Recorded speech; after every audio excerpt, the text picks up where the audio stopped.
That's the pattern, folks. Anytime anything having to do with Africa is mentioned, they absolutely must put a white person in there. And failing that, they simply don't mention it at all. They pretend as if it never happened.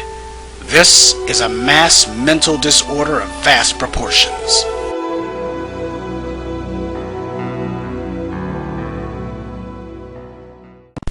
In his most famous work, The Odyssey, Homer described the Ethiopians as favorites of the gods and the most just of men. As I said in part 2 of this series, modern Eurocentrics claim the location of Ethiopia was in and around modern-day Palestine. But as David Sachs writes in a dictionary of the ancient Greek world, neither Homer nor any of the other early Greek writers gave Ethiopia any sort of location. And when the Greeks did finally begin to write of where Ethiopia was, they placed it in Nubia, not Western Asia. Furthermore, Herodotus wrote the Ethiopians were the most beautiful and longest lived of the human races. Imagine that! The first time black is beautiful is expressed in recorded history, it was done by the Greeks. But hey, who are we going to believe? The ancient Greeks or the Euroclowns?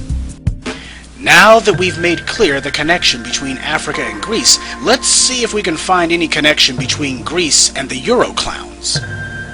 The Greeks had literature, philosophy, organized religion, and science thousands of years ago.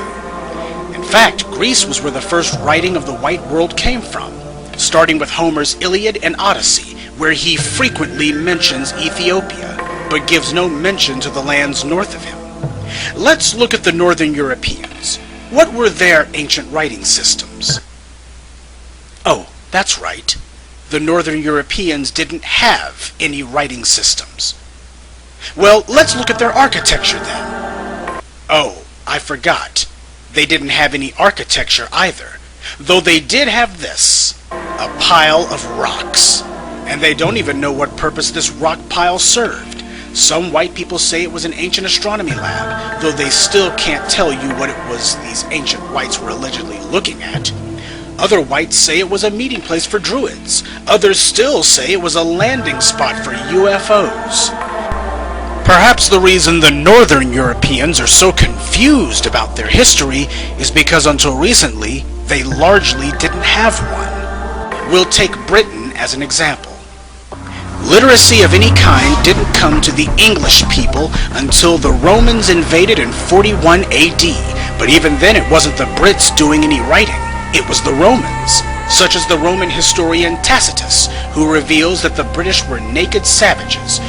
To further show their disdain for the British, the Romans referred to them as Britunculi, little Britons, like calling them children. The historian Strabo described the British as war-mad and always ready for battle. Tacitus gave an account of the British ritual of human sacrifice, saying they deemed it indeed a duty to cover their altars with the blood of captives and to consult their deities through human entrails. Fighting naked, barbaric customs? Sounds kind of familiar, doesn't it? The Roman attempts to domesticate the English predictably ended in failure. And about 410 AD the Romans left, but even after 4 centuries of study, the English had utterly failed to educate themselves, because it would still be another 2 centuries before the Saxons, Germanic immigrants from Europe who would come to Britain and manage to teach the English to write. Imagine that! There have been people in Britain for over 12,000 years, but they didn't learn how to translate their grunts into written symbols until about 650 AD.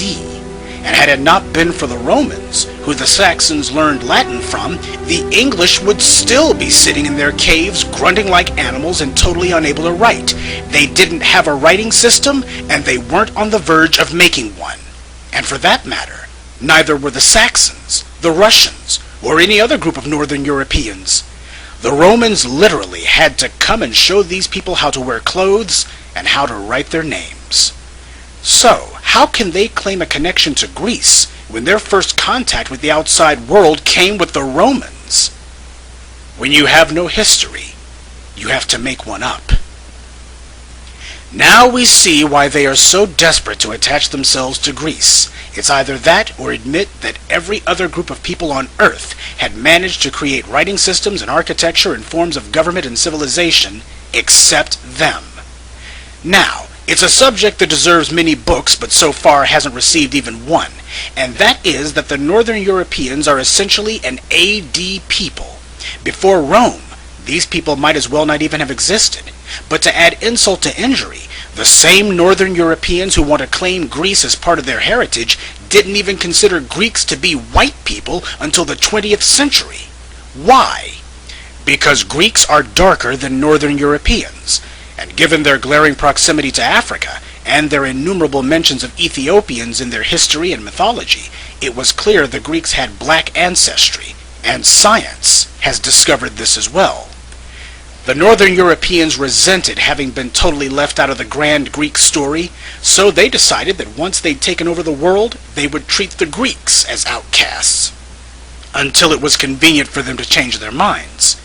As black scholars go about reclaiming our heritage in Egypt, expect to see more movies, TV shows, and documentaries about Rome and Greece. The Euroclowns have lost this battle, and they know it, so they're retreating to safer ground. But if they're planning to make their last stand in Greece, they might want to think twice.